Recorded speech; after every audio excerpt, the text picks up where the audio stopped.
Hello and welcome. Bollocks. Sorry, I thought that's how we I start think every all I week. can say there is that we have dragged you down to our level. When Sorry. you started this with us, I whatever, 3 years know. ago, if I'd said to you that you would interact or Swear. interject with a swear word, you never would have thought you'd do that. So No, I'm 'cause so we- proud of the fact that we've made you a puerile child as well. So before we begin, Yeah. Tim, for episode 49 of the Car Podcast with Chris Harris and friends, manage has been reduced down to the puerile level of interjecting with swear words, and we're immensely proud of it. Neil Clifford joins us because he's our man in San Francisco and Monterey at Car Week. He's there purely as a roving reporter. He wasn't even planning to go, but he said, I have to go there to report back on what's going on. Yeah, he's sitting exactly. he's sitting in the Quail at the moment. If you don't know what the Quail is, just imagine like a Premier Inn, but in North America, and you'll have a good idea of what the Quail is like. So we are, and my friend Philip's now going to punch me in the face for saying that.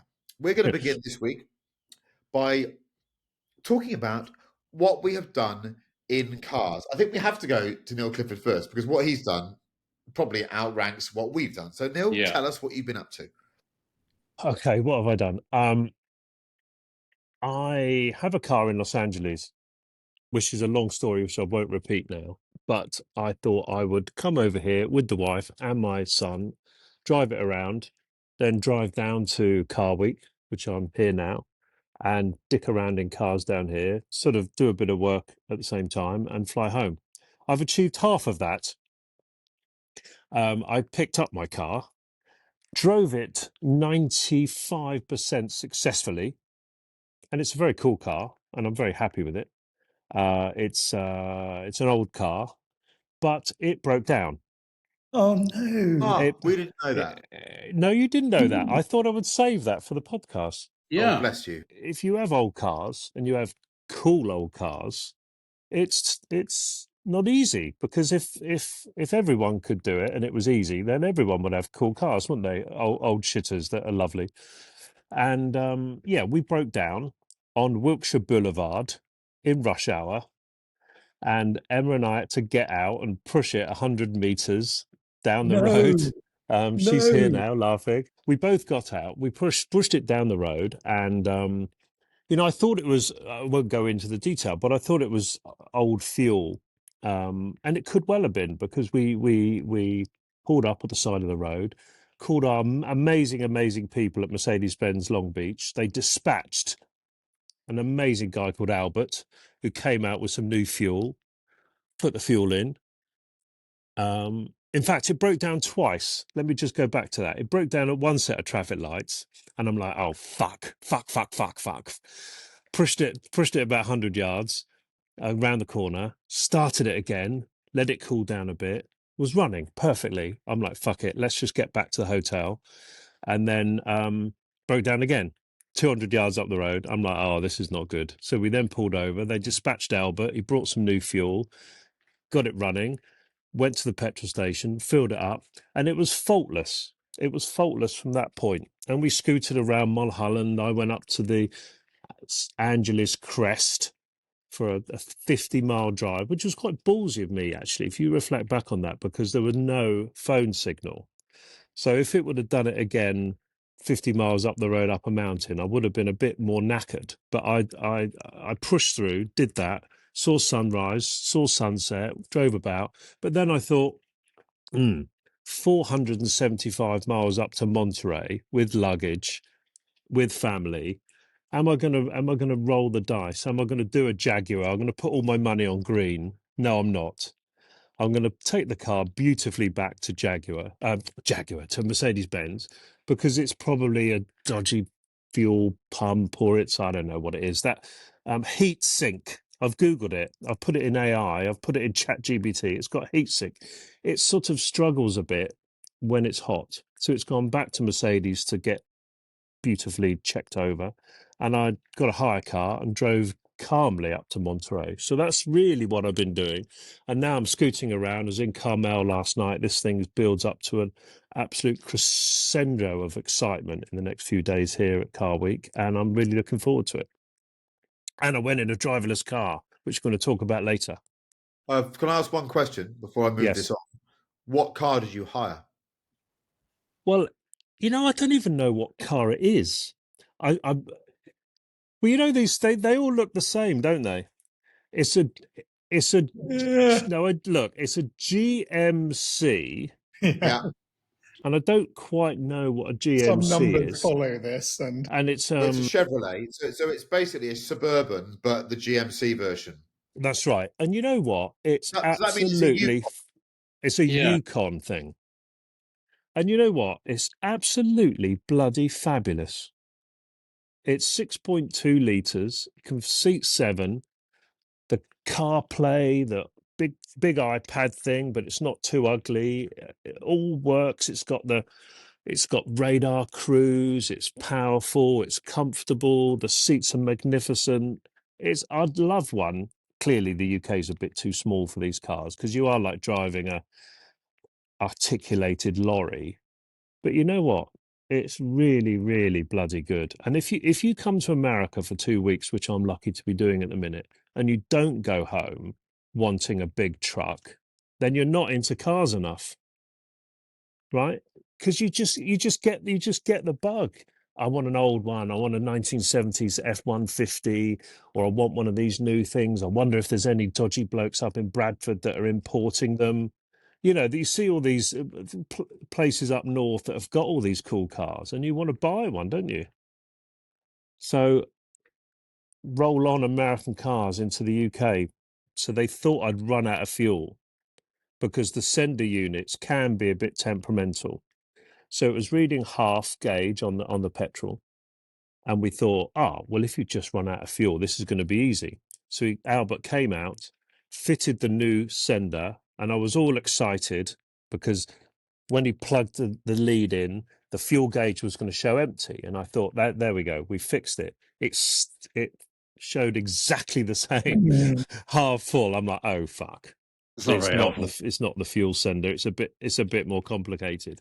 But he put 5 gallons of new fuel in, and then actually I drove the car for 4 days without a fault. So I bottled it. Did I bottle it? That's a big no. question. Did I bottle Family, it, or you did pointed I? out. No, You know, I don't think so. You know what? it was a hard decision that. I'll give you a thought on that. You didn't bottle it because if you were on your own, you should have taken the car and risked it. But when you've got 2 other people that didn't Exactly. sign up for your mayhem, then it becomes rude, I think. I think my wife was very proud of me at the age of 58. I've finally grown up. I hope not. Oh, wonderful. She's Right, shaking her head. She's shaking her head at me.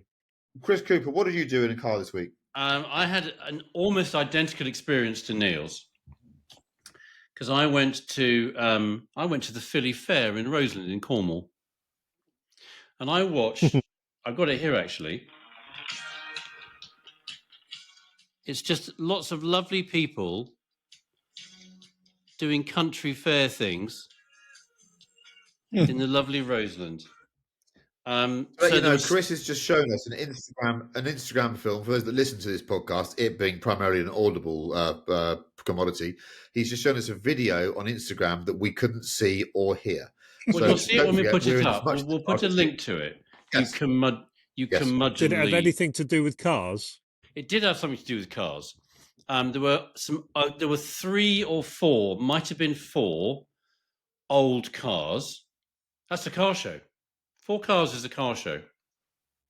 It had 5 old tractors. So it was finely balanced between an old agricultural show.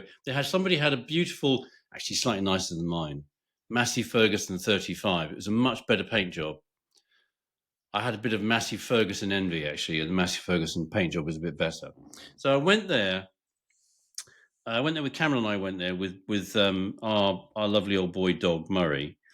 There was dog racing. We didn't let Murray go in the dog racing because it did just cause mayhem. There was sheep racing, where they tie a little sort of like teddy bear thing to a sheep, and there's like a tote thing. You can go and put money. This must be identical to the experiences Neil's had in Car Week in Carmel and Monterey. Sounds like it. Sounds like I was there, really. You can put 50p, probably not much more than that, on which sheep you think is going to navigate the hurdles from one end of this field to another. There was a Splat the Rat. There was a pitchfork thing where you could throw a sheaf of hay over a bar. It was lovely. I went there in the Defender. I put a couple of pictures on Instagram this week. I've been working down here, but I've had a couple of evenings off and just driven around Cornwall and the Roseland in my lovely old green Defender and had a lot of love and goodwill for it. Lot of love for our podcast. It was amazing, really, how kind people are and how lovely they are about sort of what us nattering on. And it made me think, just pottering around this sort of far from the madding southeast of England, all cars can be cool, can't they? All cars can be Yes. cool. It's context. So I've had a lovely time chatting to people about old cars and some quite ordinary cars, but they've got a story and there's context and what they're doing with them. So it's been really lovely. So I haven't missed Car Week, although I would love to go, I have to say. Sounds fantastic. Maybe one day. Maybe one day. I struggle with crowds, but yeah, maybe one day. Manish, what have you done with cars this week? I divided my time between trying to get a spark to have a look at Lola, which hasn't proven to be quite as straightforward as I thought. They seem to be a little bit bunged up in most places. But AJ at Rawkeys has rescued me. He's found somebody who is a bit of an expert on Ferraris from that era. Unfortunately, he's on holiday until next week. But I should be able to get her sorted next week. I'm praying to God it's something straightforward. But there's a little complication. Apparently, when you turn the isolator on, she drains even more.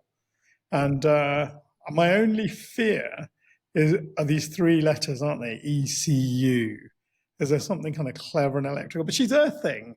It's odd, isn't it? If you turn the isolator on inside the car, she drains more. It sounds like the isolator's earthing it, doesn't it? Is that possible? Should it be possible? You need an expert as opposed to us. Correct. I think I know more about the dark edges of the periodic table than anyone knows about ECUs in a Ferrari 456. If I'm honest with you. Right. So look, let's keep our fingers crossed it's not that. And the other thing that I should say, she is going to be at Hampton Court.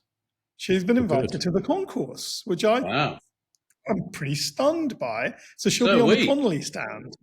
Yeah, I know. I mean, if I can push her there along with Emma and Neil, I think we'd be laughing. So Great. She's going to be at the Connolly stand so that people can have because the interior seems to have kind of gotten to the public imagination. So I think, their feeling was, why not invite her up and people can have a good gawp inside and have a look at her stuff. So look, an amazing week. And the other thing I've been doing, and I'm being really serious about this, is trying to find this BMW 5 Series Touring from a couple of years ago.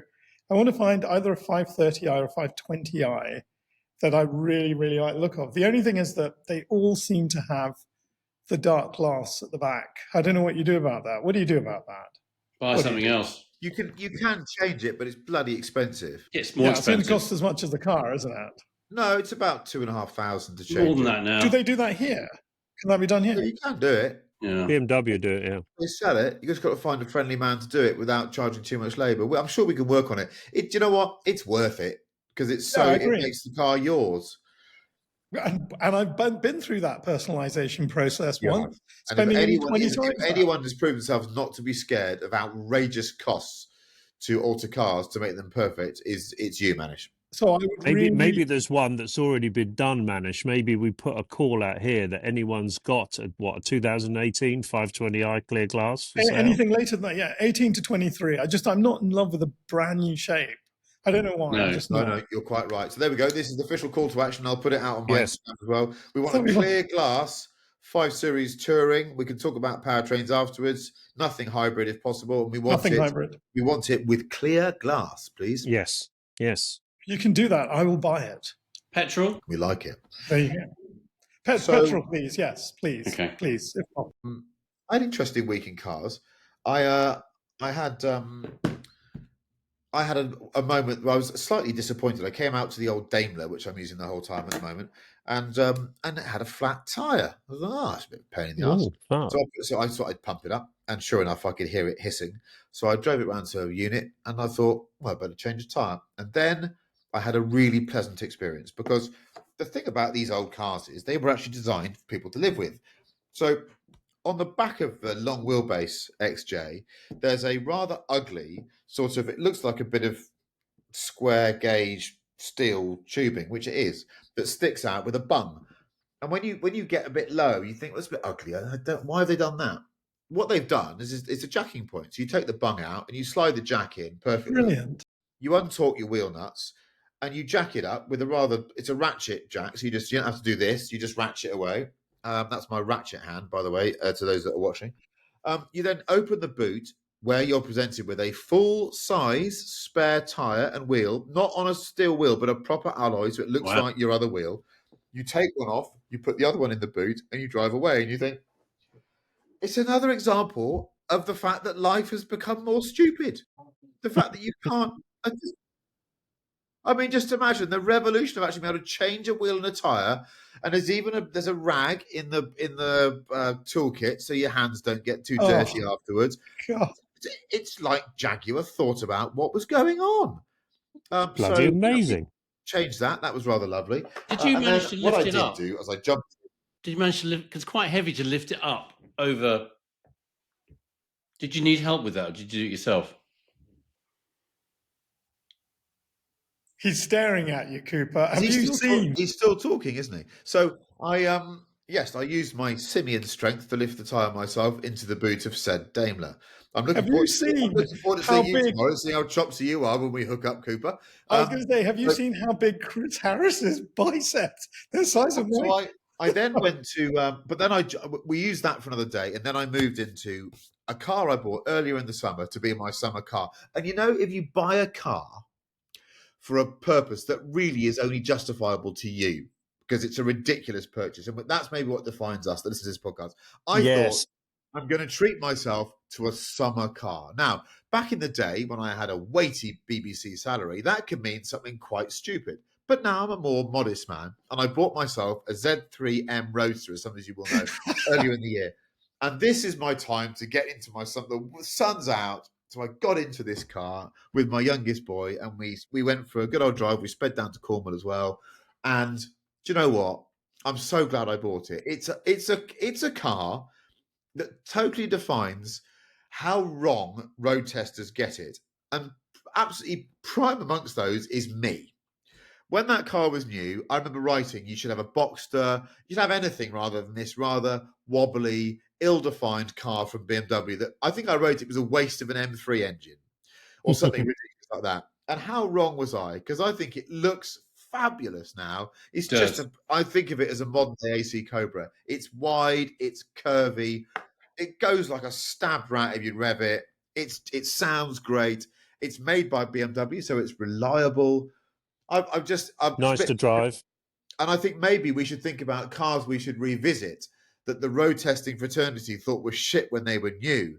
And now we realize are actually brilliant because those road testers never really understood what they might be about or where they might be going in 10 years' time. Maybe it's forgivable for the road testing fraternity to get these things wrong because who knows what the use case for a car is 20 years from when they're driving it. But I tell you now, I wouldn't swap this thing for a Boxster S. I really wouldn't. It's a fabulous little muscle car. Good for you. So that's what we've done, and I've had a lovely week in this car. It's £15,000. I know it's a lot of money, but what can you buy for 15 grand these days? Not an awful lot, and it's got 320 horsepower.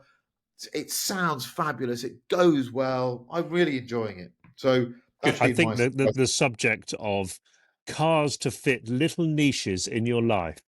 yeah. Oh, that's brilliant. It was my holiday summer car. I mean, what kind of a privileged cretin can say that? But I've worked hard. I'm 50 years old. I'm going to treat myself. All right. So I'm now going to come back to our agenda. All of my cars, and I don't have many cars, but actually all of them fit a ridiculously narrow niche. They could have been, I had a journey in mind that I might do Yeah. once in never. but I'm going to use it for everything. Yes. Yeah. Yeah, that's a good Okay. test. The next point on the agenda, Neil wrote, and I don't fully understand it, but we got this sort of synaptic connection between the four of us now, and I just know that whatever Neil says, we're going to dive in there and know exactly what it means. It says something about would you fit a driverless feature? So Neil's going to tell us about his driverless experience, I think, and then maybe we can Yes. chime in afterwards. Tell us what you think, Neil, and tell us what happened. One of the most exciting things about arriving in LA for me was I'm going to try a Waymo. It was literally I didn't want a breakfast at Mel's. I didn't want to go to fucking Santa Monica. I didn't want to go to Venice. I didn't want to go. I wanted to get in a Waymo, and my wife was distraught about this because she's a terrible passenger, a very nervous, lovely person, but We can sort of imagine worst case why. scenario. If something, yeah, exactly. If something's going to happen, she's thinking about it. If it's going to happen bad, so I'm like, we're getting one of these. And the irony is the fact that they're Jaguars. I don't really see the link, but I mean, it literally must be the last Jaguars ever made. And then what is it? The I-Type, E-Type, whatever that bloody electric F thing's pace. iPace. called. F-Pace. There's just F-Pace. I-Pace. Is it I-Pace? It iPace. might be an eye pace.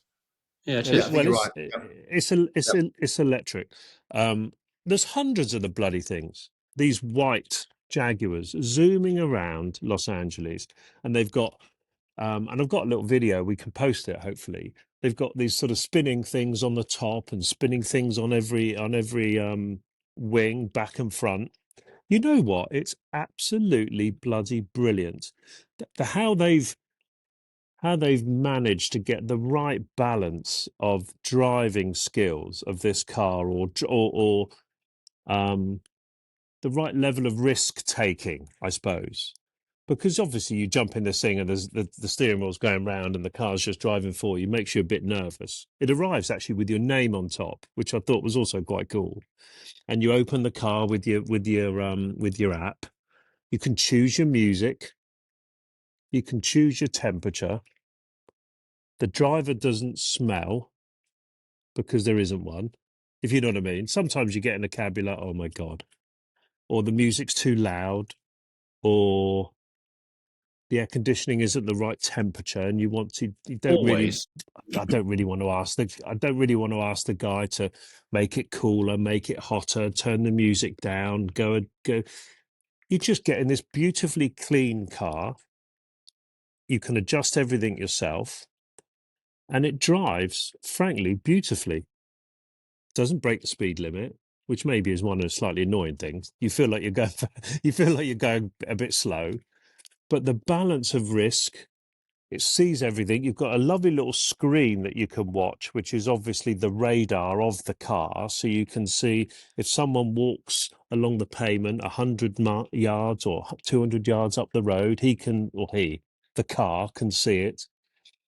It's very clever. And it's cheaper. It's cheaper than Uber. Now, of course, when they become very popular, capitalism will make them more expensive, a bit like charging electric cars. For about a year, it was £5 to charge up an electric car, wasn't it? Now it's like 70 quid.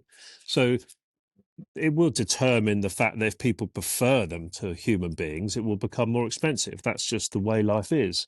But I thoroughly enjoyed it. And even Emma, my wife, became very used to it. You sort of forget. You forget it's driverless. It's very And can good. I ask you two quick questions, Neil? Can you Yes. did you sit in the front or the back? Is the first question. The second thing is, how do passengers sort of go in these Waymos a little bit like an Uber, one after another, or does it go off to be cleaned? I mean, who checks the kind of quality? How do you know that someone hasn't left, I don't know, a curry in the back seat? How do they do that? Do you know? No, seriously. No, okay. The first question is I sat in the front Right. and my family sat in the back. So there was four of us. You can take four people. And Okay. to be honest, if it was me on my own, I'd have sat in the front just for the giggle of it, really. The second thing is I don't know the answer to that. If you get in it and you've got an issue, you can report it directly on your app. So if it does smell of curry, then presumably there's a curry smell alert in the app, and it tells you our response team is 2 minutes away. So there are human Right, beings, you know, I'm right. sure it's losing like £100 million a Yeah, week sure. at the moment, but there's no doubt that and you sort of worry a bit, you worry about people's jobs. Of That's course. you know, it's the only sort of obvious negative thing about this sort of move to this technology, I suppose. But in terms of use, frankly, it was better because you can adjust everything. You can do everything yourself. You haven't got to embarrassingly talk to a man because you want the car to be cooler. You can play your music, whatever music you want. It's connected to Spotify. I mean, it's clean. Felt very safe. No, of course, I'm sure there have been, but I haven't seen any stories about these things getting into dramas or crashes. Maybe it does exist. Chris will tell us. But nevertheless, it was a great experience, and I would definitely use them again for sure. Well, having done the same, but I suspect in a more sparsely populated area, I felt the same. I did Google it a bit before I got in it. I did has anyone died in a Waymo? I think anyone would in our position. I came away very confused, and I've had 6 months to reflect on that experience. I've still not resolved how I feel about it. On the one hand, I like being proved wrong. I've been a naysayer about autonomous cars because I don't really. I think people that write the software and believe in it are very disrespectful of just how clever human beings are and how capable we are of doing things. Like the idea of replicating our ability to adapt to situations is a bit insulting. We've spent millennia becoming what we are, and if they think they in 5 years can get a black box to do it is a bit insulting. And I think, as I've said to you, and I say to some people, conversation, I don't mean this offensively. Quite often, I leave a room of people, at least one of whom I think is profoundly useless, even more useless than me. I think, how on earth do you tie your shoelaces? And they get in a car and they drive it beautifully down the road. And I think it's amazing. Even a poorly functioning human being is pretty impressive piece of kit. We're clever software and hardware. But I do love the fact that this is advanced much further than I thought. And I second everything Neil said. I felt safe. I was really critical of the driving, and it was really good. However, I spend, a bit of my time reading the news. I'm sure people that listen to this do as well. And I read about there not being enough jobs for people. And I don't understand why we're trying to take jobs away from people. If you got everyone that needed a job the ability to drive an Uber or a cab or something, it's a form of income. And yeah, they might be not who you want to talk to, but what do they do if they can't earn money? What if every single cab in our country suddenly is autonomous in 10 years' time? It's just another 25,000 jobs you've given away. I just, this is not a political podcast, but I don't get it at all. I just think it's absolute madness that we. People, Chris, That's the moral maze of this. well, I Yeah, think I just people don't are understand it. expensive. I think, and that's what industry has found. People are expensive. You have to pay for their health. You have to pay for their insurance. You have to pay for their sick leave. And I think that if you, without being too Marxist about this, but if you have a lot of capital, it's much easier and much more predictable to expend that capital on a machine than a person. Especially, AI will very quickly take over all phone calls. Sort of chatbots already doing it on Yeah, websites but to they're stop you mostly actually shit. phoning. Lots of places are not giving you a phone.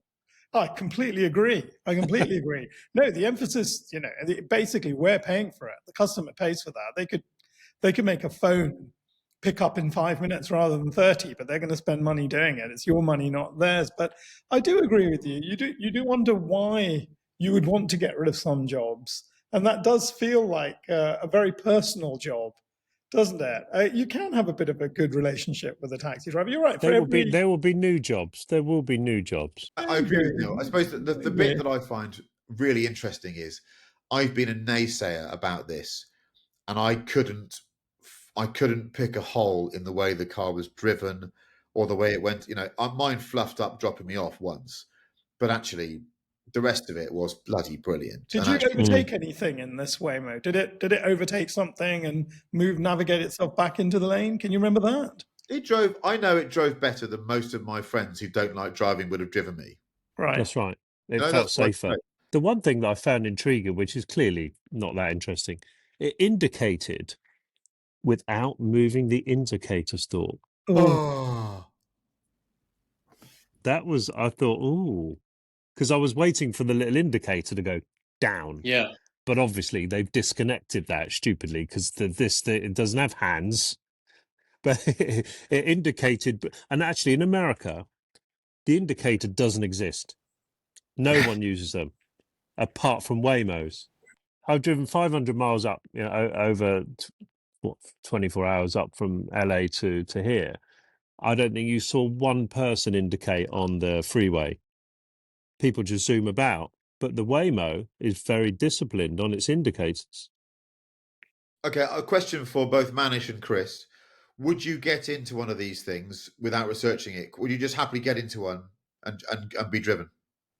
I think there's an interesting question that I think one or other of you, Chris and Neil, have already raised. When I read the question, would you fit a driverless feature? And the obvious answer to that is yes, I would. I mean, at one level, that's a philosophical and fundamental question about our relationship with the car. Could you ever give it up to an inanimate object? Could you release control? But actually, I quite like the idea of, if you're driving down to Cornwall on the M4 and the M5 rather than the A303, which is a lovely road most of the time, and it's interesting, and you can stop and see things and point at things and blah, blah. M4 and M5 is just a bit tedious. And once you've navigated off the M25, start heading west. For the next 2.5 hours, honestly, I quite like to take a kip. And I quite like the idea that the car takes over. Because I sort of have in my head, I'm sort of here if needed. And if I wake up and something sort of catches my, I can do something. The Waymo thing is different.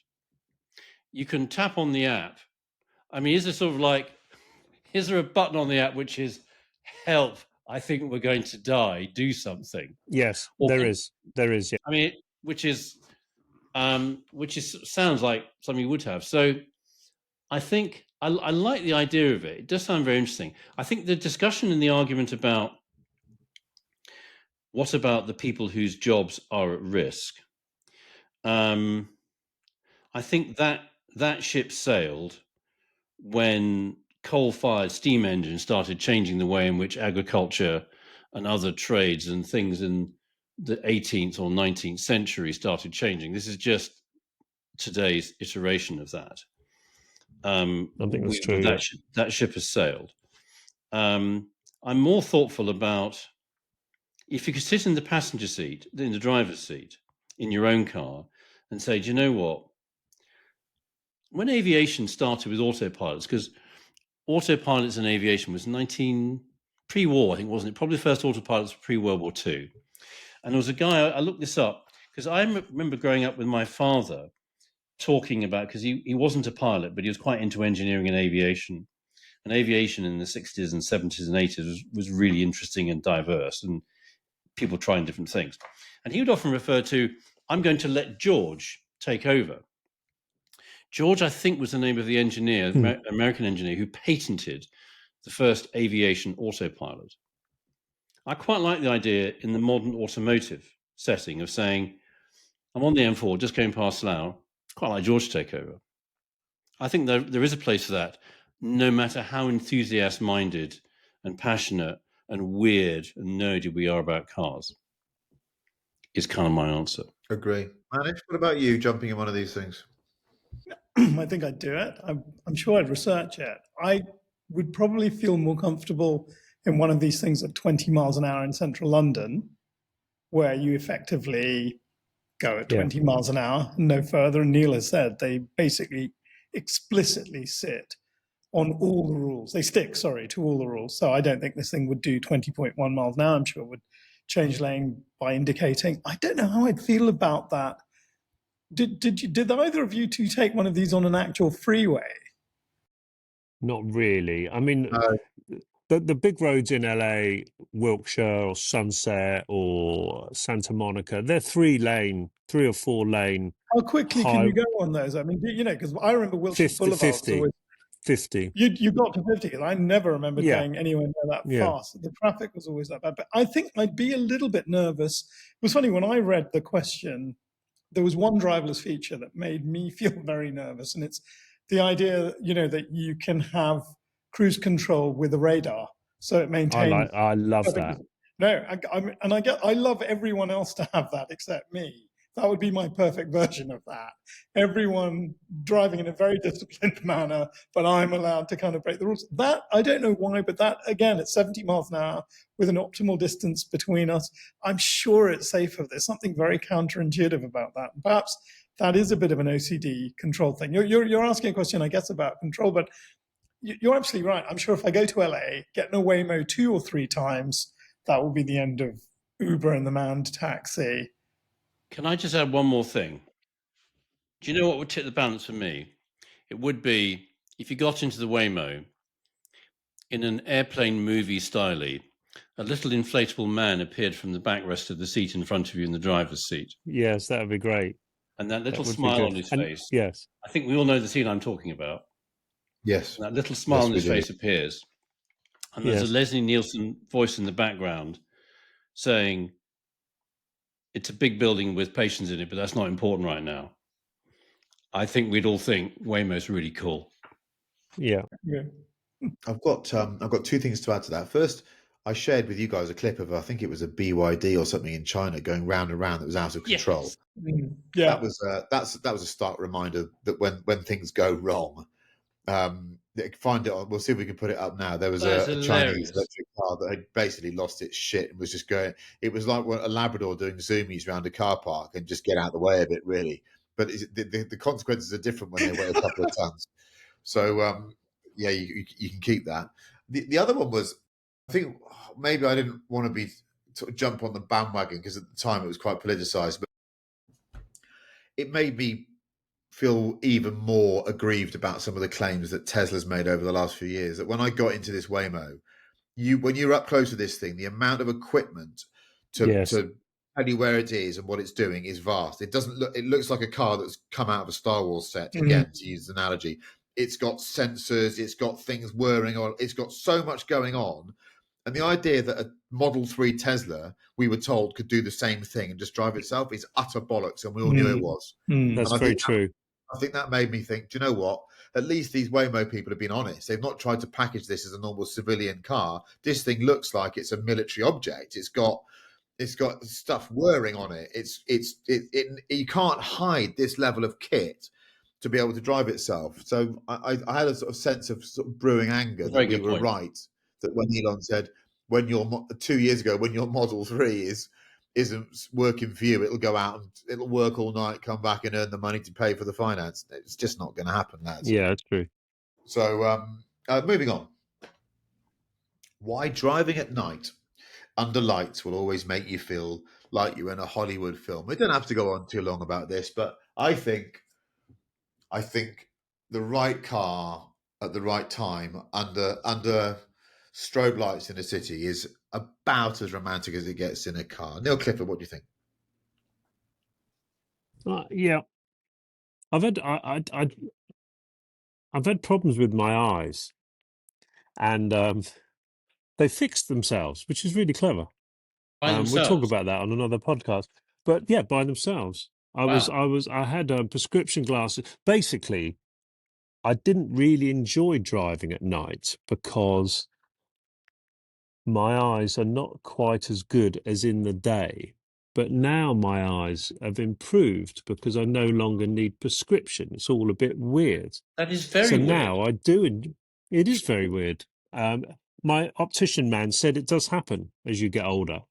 Sometimes your eyes get better or whatever. Anyway, I now do enjoy because basically I'm not organized enough to remember my glasses often. So sometimes I'm driving at night without my glasses and I'm like, oh shit, I'm not enjoying this quite as much because I wish I had my glasses on. Or I've got the wrong glasses. I've got bloody sunglasses and put them on. It makes it even worse. It makes it even darker, which you really don't want to be wearing sunglasses at night, do you, when you're driving? I'm going around houses a bit. I think there's no doubt that it is quite sexy driving at night. I agree. Through the city, through tunnels, you know, from Canary Wharf into the West End at 10:30, and you put a bit of sexy music on. It is lovely.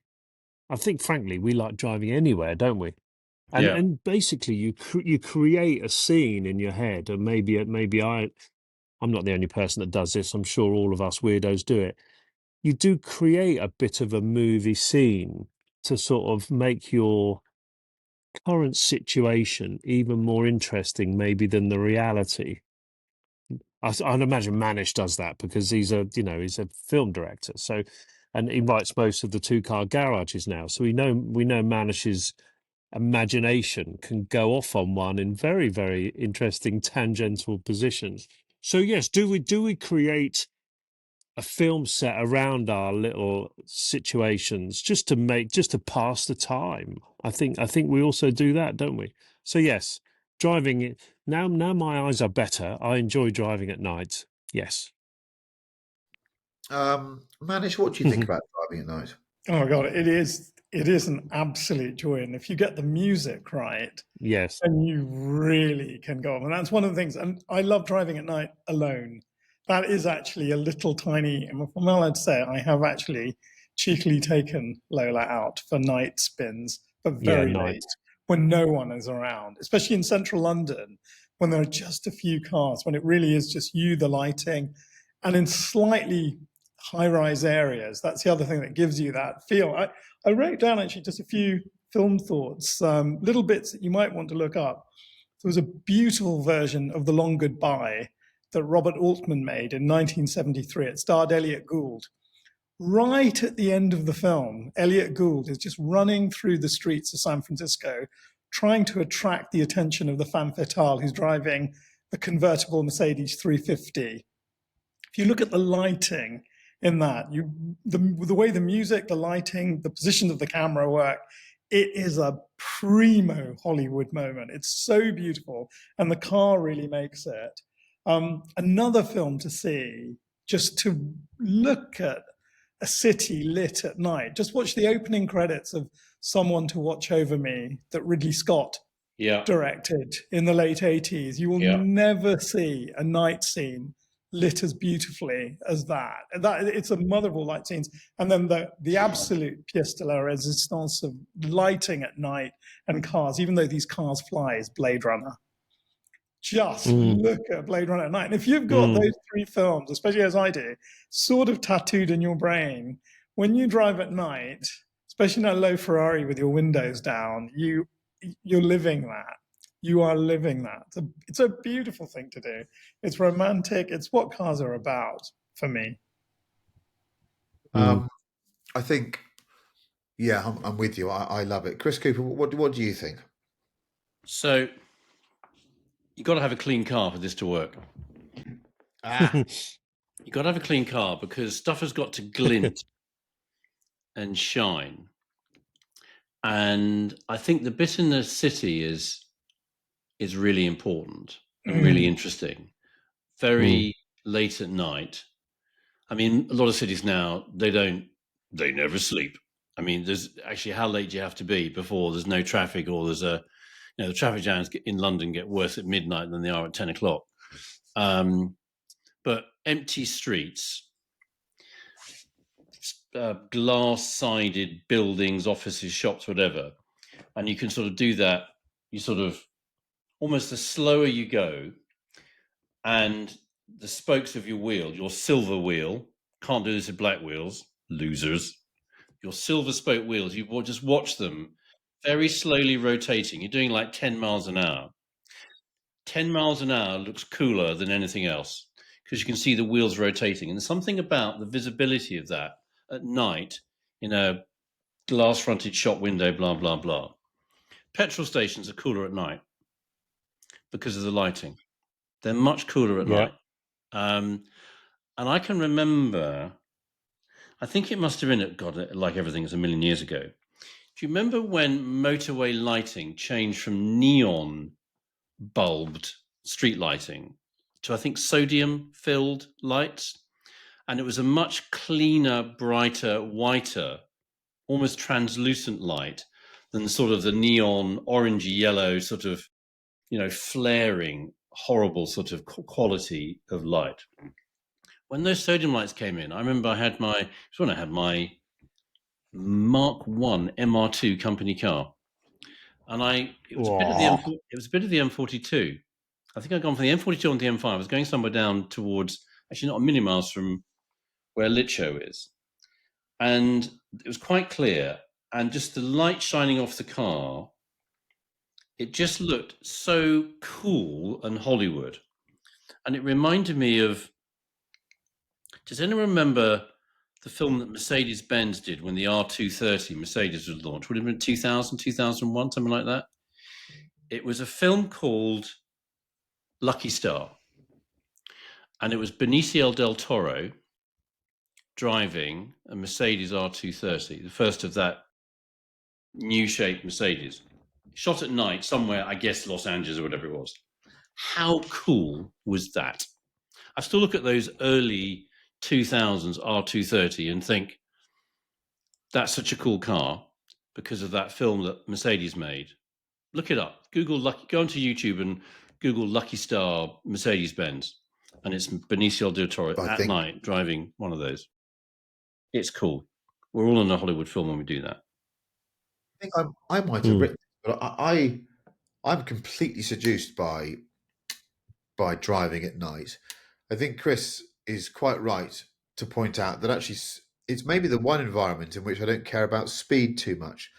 That actually you can slow it down, and you're quite right. You can check yourself out in the glass sides to the buildings that you're passing. I think it's a more contemplative time. It's probably a positive form of loneliness that you can actually be on your own in the car, and it might feel like you're actually alone in the daytime, but at night you've probably chosen to be alone. I think the car feels more mechanical. I think you're more deliberate with the way you operate the controls.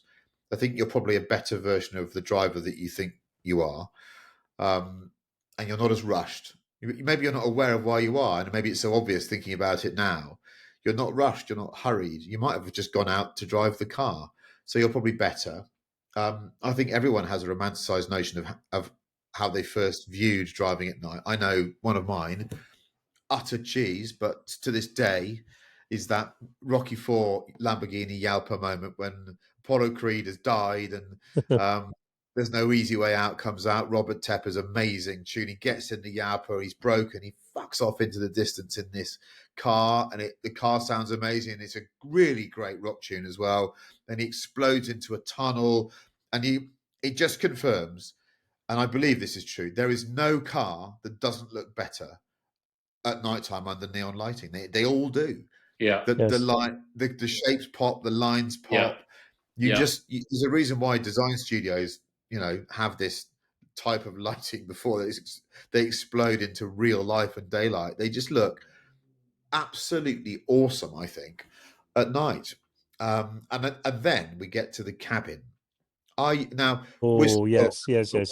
remember. This is a whole other podcast. I know, but I can remember buying cars. It's great. Keep going. And waiting to drive them at night. And also, and this is another conversation altogether, waiting to see what that head unit you'd bought looked like at night. The first time I had the 6 green squares of an Alpine head unit, I was like, wow. So all of it, and you're right. I think Neil's right.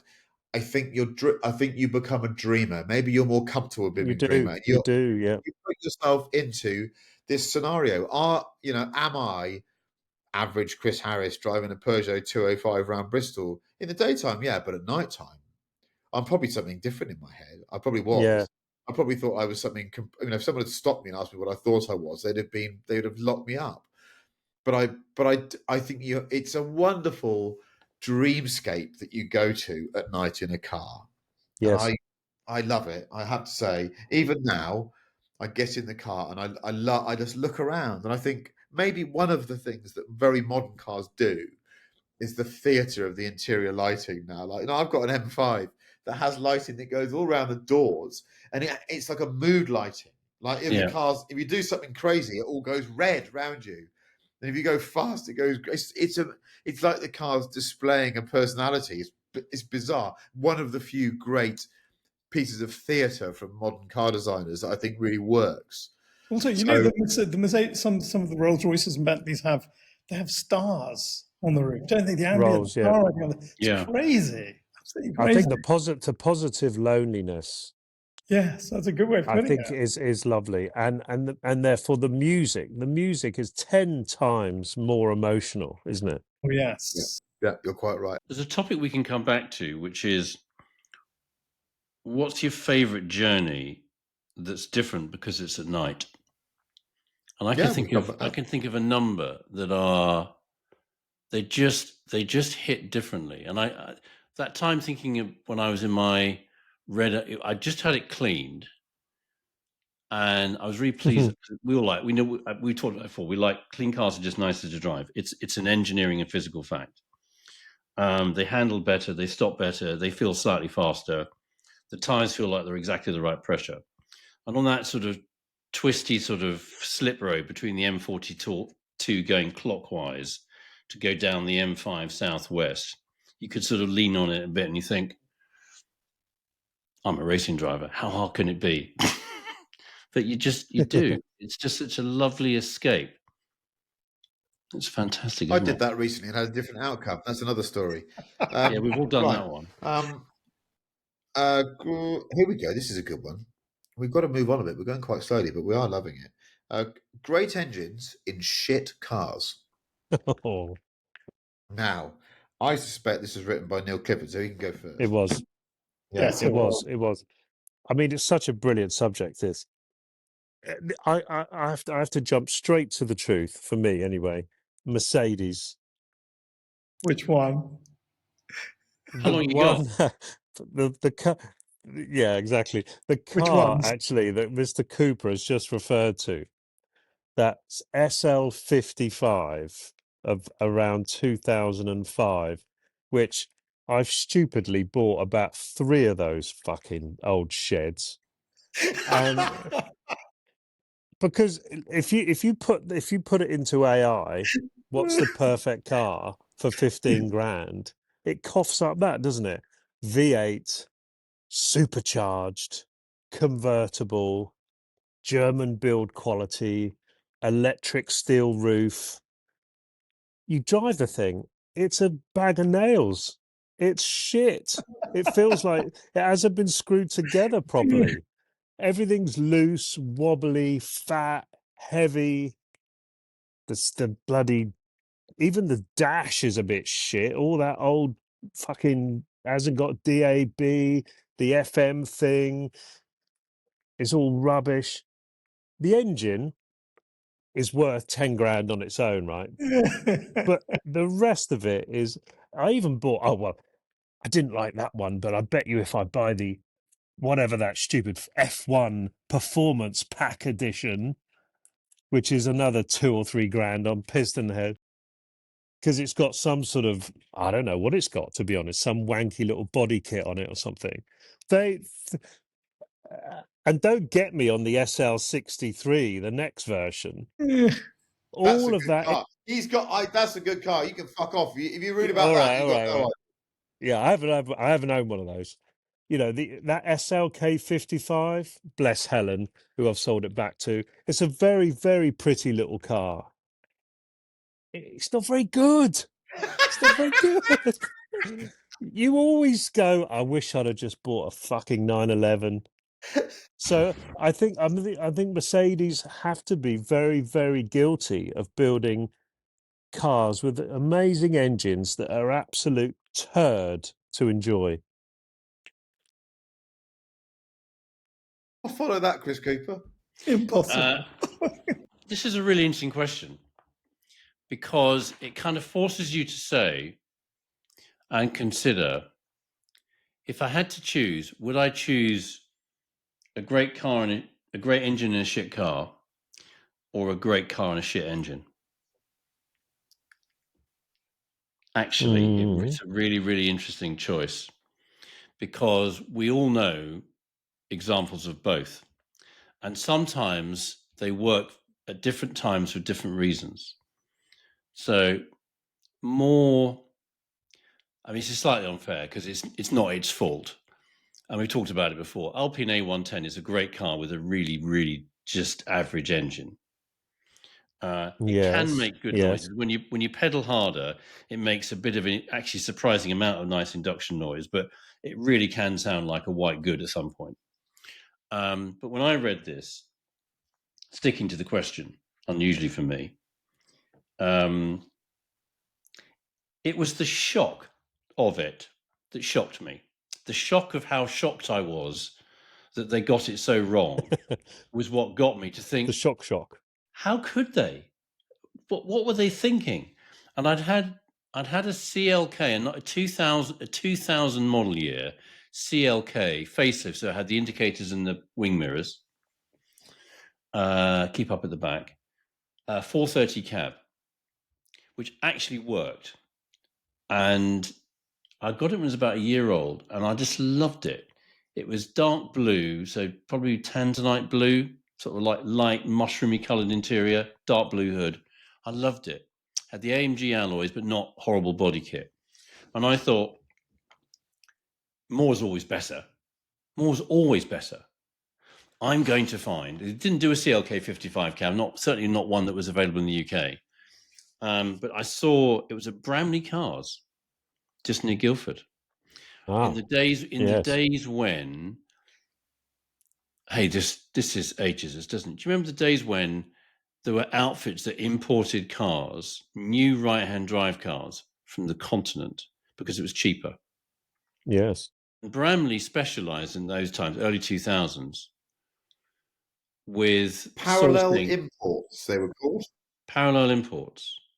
And so the right-hand drive cars, but sourced from not through the Mercedes dealing network. And they had a CLK 55. I thought, well, that's just going to be better. It was silver, bit like the F1 safety car, that 5.5 litre engine, 300 and something horsepower, probably 360 horsepower in those days, something like that. Wasn't a million. Well, Simon Gregg is a very clever guy at I Bramley. don't think he was there then. I think it was the original old boy who'd been in anyway. Oh, the old geezer, yeah.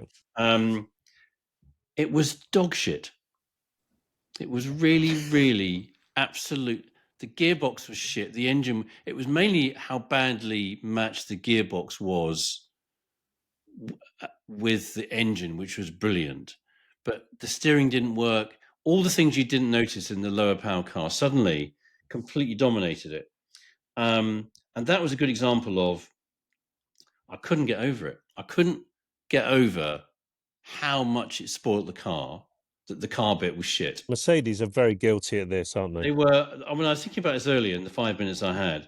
I thought you could look at a lot of Ferraris in the 60s when Enzo used to say, aerodynamics are for those people who can't develop horsepower, whatever his quote was. But in the 2000s, in the modern era, there's no excuse for that. And in that post Daimler Chrysler nightmare merger bit, they made some real clunkers. And for me, that CLK 55, same era, all the same things, at SL 55. And you knew the SL 55 was going to be shit because it had those dreadful alloy wheels, the sort of the very, very thin, tightly packed. They just look wrong. They just look wrong. Right, I'm stopping it there. We've just shit on Mercedes-Benz, one of my favourite brands, for the last half an hour. So we've had enough of that. Manish, talk about something else. And if you say something rude about Mercedes-Benz, then I'm going to cut you off. No, I'm not going to. I actually decided to apply this to Formula One, which is more of my. And so, and I've got a really good example actually. In the 80s, Honda came to Formula One in the turbo era, and for a year they created their own team. It was called Spirit, and I think Stefan Johansson drove the car. I think it was a 1983, and it was Wickham. Yes, exactly. So it was a complete sort of shitbox engine. Everyone said, "Oh, it's never going to amount to anything. It's going to be useless," and the car didn't do anything. The chassis wasn't great, but basically they had the brains to kind of go in low. And then Frank Williams did the deal for the engine. So we had the Williams Honda, and for a while that car just kept breaking down and doing nothing. But right at the end of 1985, I think it won the last 3 races of 85 with Nigel Mansell and Keke Rosberg in the car. And Keke won 1, Nigel won 2. And South Africa Keke and left. Brands. Exactly. And that was actually the first Grand Prix I ever went to. I went to the European Grand Prix at Brands Hatch in 1985. I was there by the Dunlop Bridge watching my hero being beaten by these Williams, and it didn't make me very happy, but The bottom line was that Honda Or engine. did Prost proved get it- beaten that day? Prost drove to a very respectable, I think it was 4th place, and became world champion. As you were. So that was it was an unbelievable day, actually. It was a day of first, it was Nigel Mansell's first win. So I was there to watch your Nige winning, and the crowd went mad. But that engine proved to be an absolute bloody jewel. It was a jewel. And it went to Lotus in 1987. And Senna had driven brilliantly in 85, brilliantly in 86. I think he had 15 pole positions in just those 2 years. You know, he was unlucky with the so-called crap Renault engine in the car not to be world champion. So Lotus get that engine for 1987, and they absolutely, it was a Ducarouge car, fuck it up royally. They really, really do. They even have active suspension on the car that Senna manages to wrestle a couple of wins out of, but it's junk. And to show you how bad Lotus were and how good that engine was, in 1988, Nelson Piquet leaves Williams, who dominate 86 and 87. He's world champion in 87. He goes to Lotus, takes Senna's seat. So he has the Lotus Honda, and Senna takes the Honda engine to McLaren in 1988. McLaren win 15 out of 16 races in that car. Lotus win 0. In fact, Lotus never win again. And that, for me, the 1988 Lotus is the perfect example of absolutely genius engine. Genius engine. Been in there for second year, and what a crappy chassis.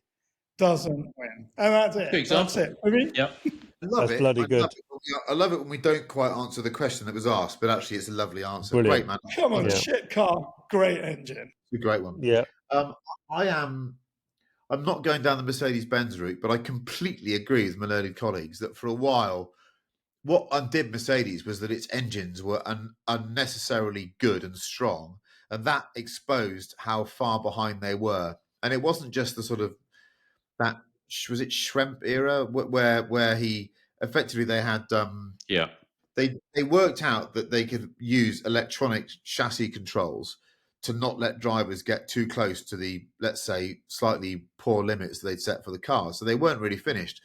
And if you could somehow go into dyno mode and take it all off and let the car move around a bit, you'd realize a lot of the AMGs weren't really that finished. And they had massive amounts of power, quite a bit more power and torque than a lot of their sort of rivals. And they could be quite alarming when you threw them around. So I think for me, the worst of all actually wasn't an AMG. It was the 230. They did a 600 SL that had, I mean, it was rated at being not much more powerful than the SL55, but the thing was, it was so fast.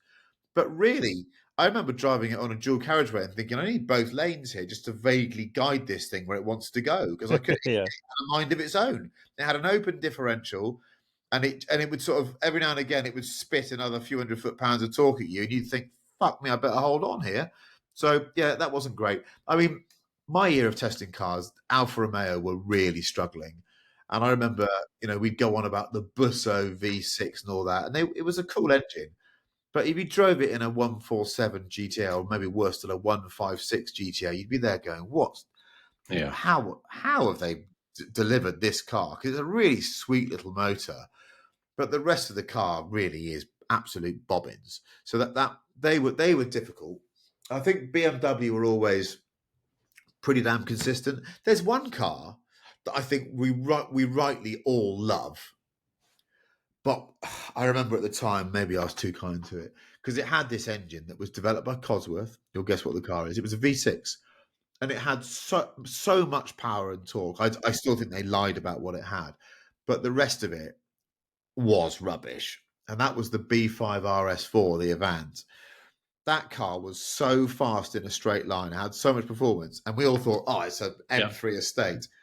I can remember getting to the first corner and trying to get it to go around the corner and thinking, I might be in the hedge here, because it had no real body control. The damping was all over the place. The way that it was sort of pitch and yaw when you accelerated, it was a very poor attempt at a fast estate car with an amazing engine. That, again, maybe what we're saying is, lads, you'd have got away with it if the engine wasn't so good.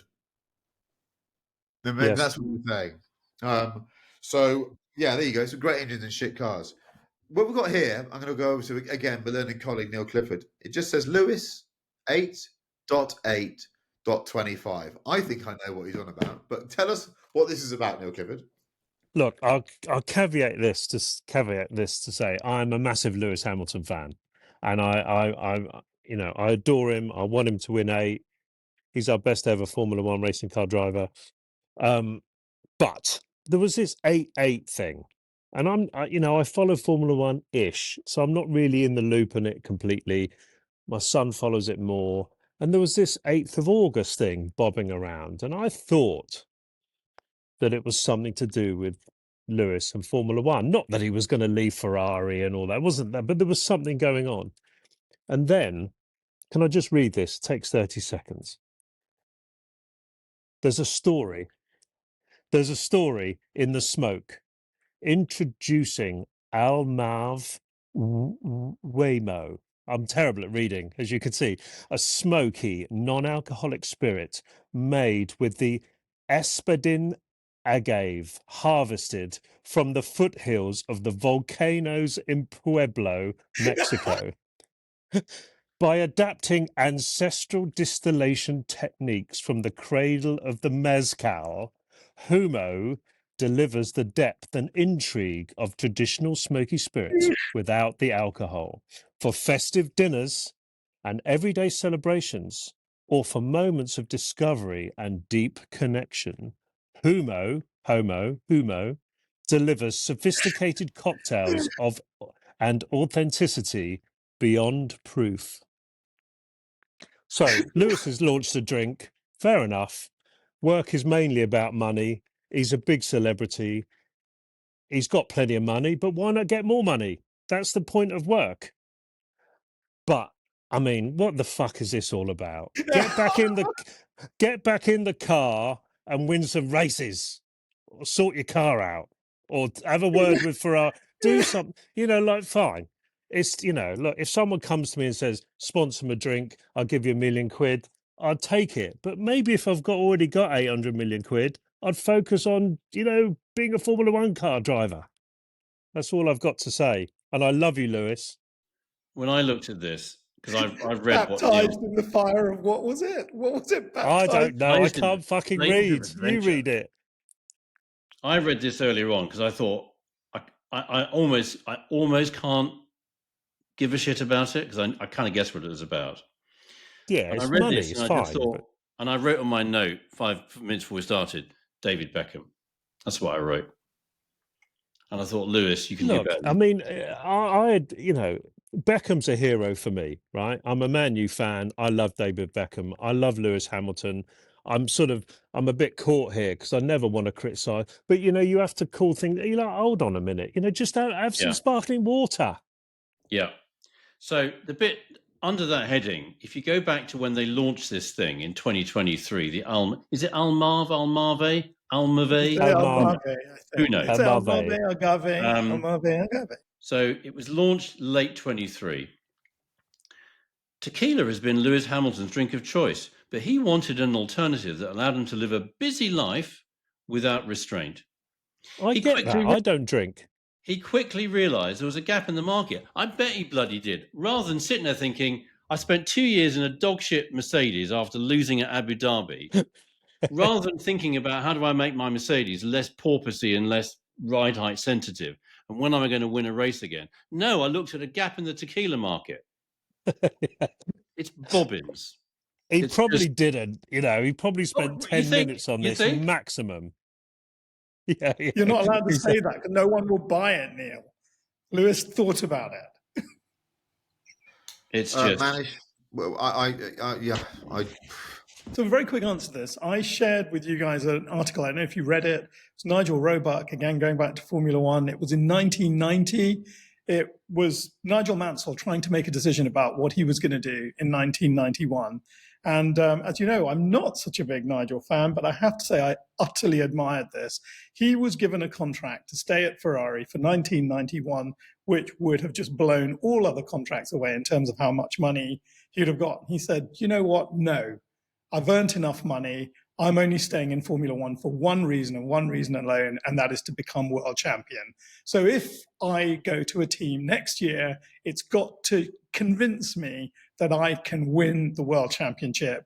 And Williams did it. He went back to Williams. They had a fantastic package. He took a huge pay cut to do it, but he did it. And 2 years later, he was world champion. I think that's a good answer to Almave. Lewis is worth hundreds of millions of pounds. And I can absolutely see that after motor racing, he's going to be an absolute brand king. And that is the difference between him and Beckham. Beckham no longer plays football. This is what David Beckham does. He publicizes whether it's his football team, the MLS, the World Cup, or Hugo whatever. Boss. You know, He's he great. now Yeah, helps great. brand.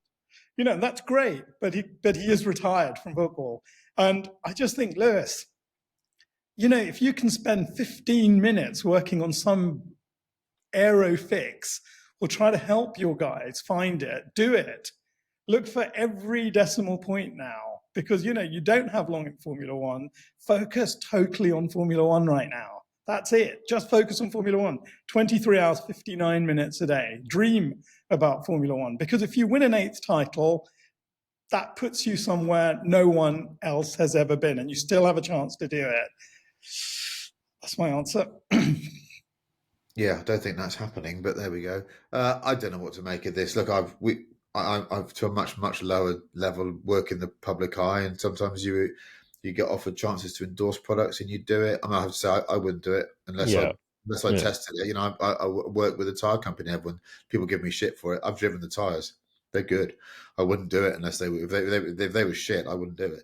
But I think what I struggle with Lewis is that I'm like the others. I'm a massive Lewis fan, but I'm becoming less of a Lewis fan because I'm really struggling with. I don't care about the struggles of getting old and not winning. That doesn't matter to me at all. But there's too much noise outside of the core skills of driving a racing car. That doesn't mean you have to win, but just be true to being a racer. I think of Lewis as that kid that was in a go-kart when he was young and thrashing people. I think of Lewis the fighter. I think Lewis sticking it to Alonso in that first year. Lewis that talked about driving. I don't want to. I'm just, you know, this came up in that film with Max a bit. I just want racers. I just think there's too much encouragement for these young men. Lewis is now not a young man, to opine on shit that I'm not interested in. I don't want to hear about, frankly. And Yeah.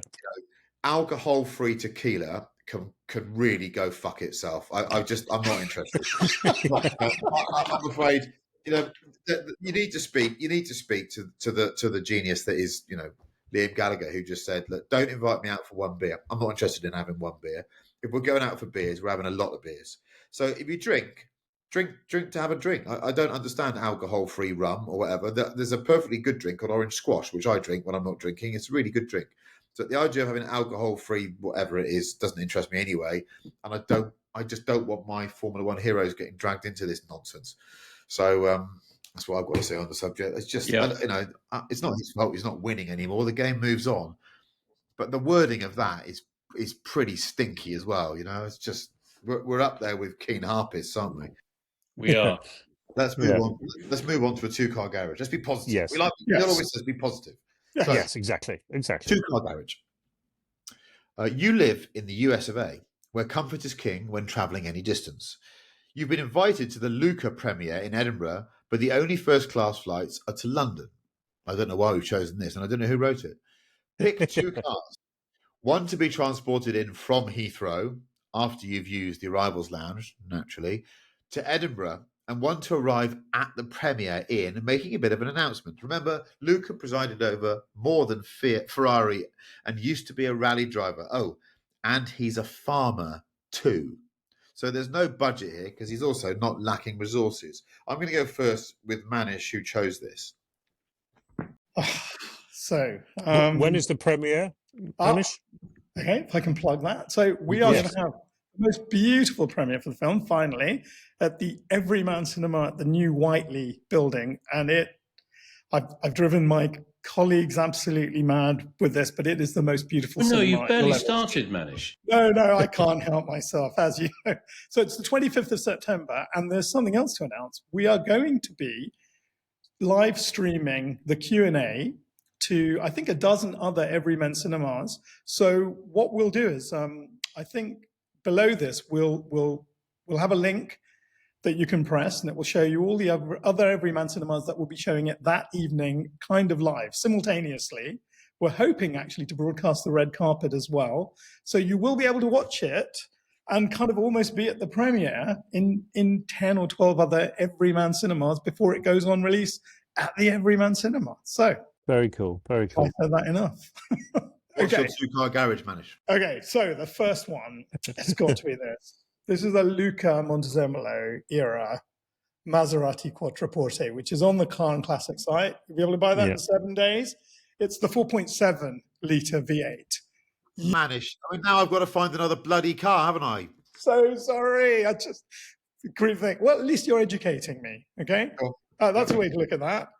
The only thing it lacks, as far as I can see, is the cigar lighter at the back. But apart from that, it has everything. Tan, Oceana blue, that is the car. And the other car that I found, it's not a Luca car, but it is a very, very pretty car. So Luca, as we know, used to rally. This is not a rally car as such, but I think you turn a few heads if you arrive in this.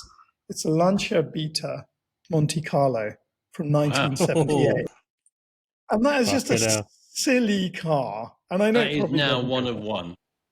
It's Bring the just- booster. Isn't it? Yeah, no. And apparently Yeah, the description they're says lovely. it has a teeny bit of damage here and a little teeny bit of rust there. It does say all of that.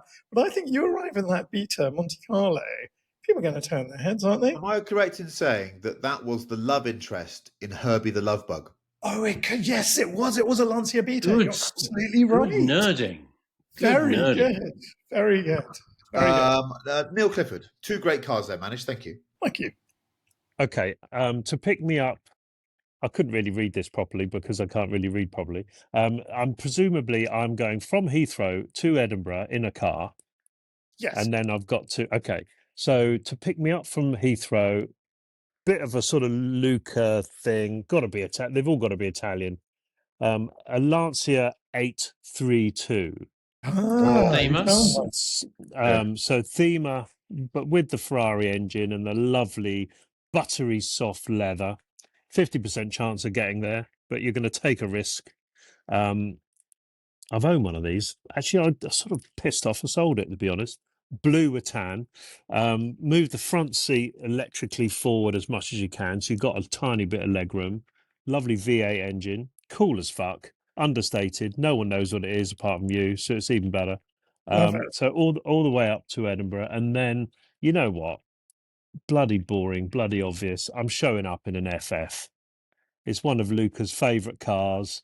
There is one on, and there is a couple of. I'll put the link. There is 8.32 Lancias.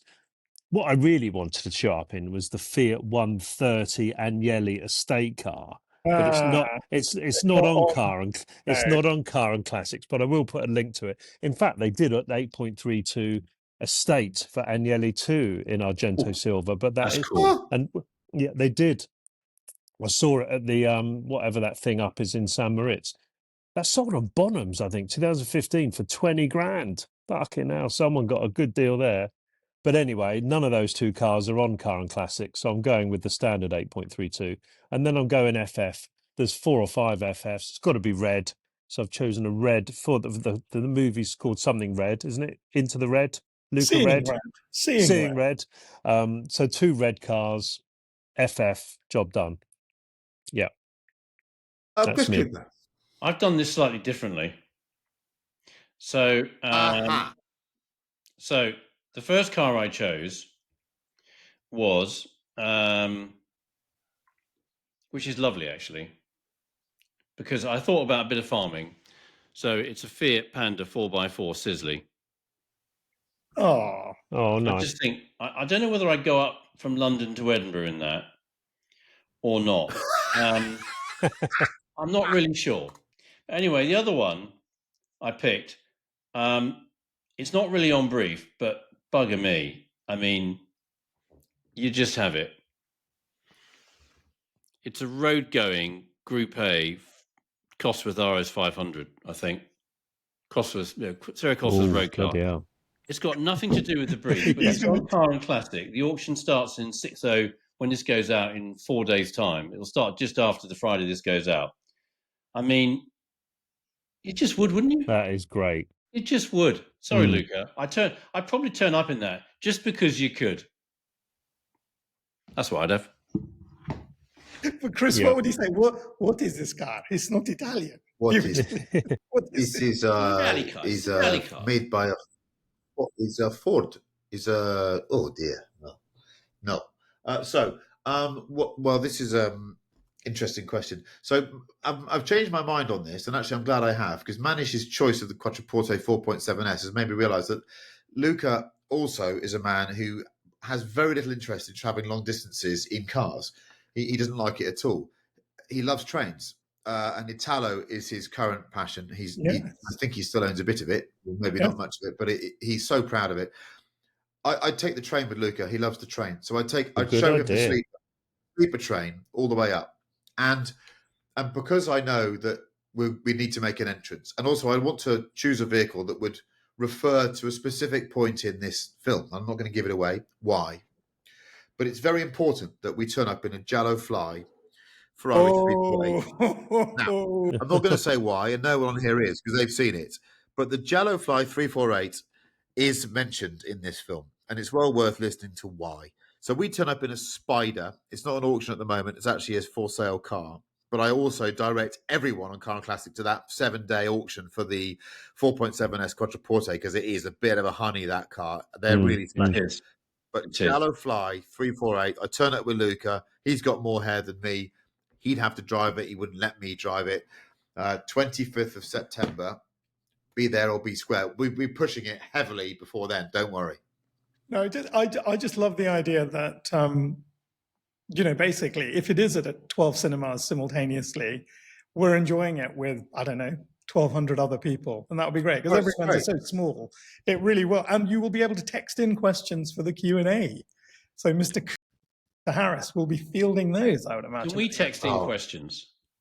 No, Yes. The best thing about Luca is that Luca is effectively a sort of superannuated, let's say slightly more successful, although he's a very successful man, version of Chris Cooper. Because what he does is you ask him a question, he'll answer exactly the question he wants to answer. It'll have nothing to do with the question. You'll say to him, so what do you think of the Ferrari? What do you really think of the Ferrari 456? And he'll go, let me tell you a story about how we made the FF. And you'll go, that's not why I asked you, Luca. You're making this documentary thing fucking difficult. But actually, every answer you get is a piece of joy. Now, let's move on. In my case. Look, we will make a documentary about you. Okay? Don't you worry about that. I'm not sure what the working title is yet, but it's going to be damn good. And it's going to involve lots of crash footage. So, Chris Cooper, what's your music to say goodbye to this week? So, I thinking about good engines and crap cars. In 2008, when we did a VLN season, we motored backwards and forwards to Germany in a Brabus-tuned E280 diesel estate. Remember that? E320. It was an E280. It was an E320 CDI given to me by Rob Halloway with the Brabus chip. Anyway, that car, the soundtrack of that summer, don't laugh, because actually it's quite a good album, was Coldplay Viva La Vida. It was. That was the soundtrack of our hurtling through Europe with the Brabus tuned Feel the Torque of that E-Class estate. And I just really like Life in Technicolor. It's the opening track of the album. Life in Technicolor, Coldplay. Anyone that can't bob along to a Coldplay song and is a bit too cool for that, nah. You can like Coldplay. You don't have to be embarrassed. Exactly. You can like it. I think that's true. It's summer. It's summer, so it's going to be in the summertime, Mungo Jerry. Glad to listen to that. This weekend. Yeah, that brings back memories. Neil Clifford.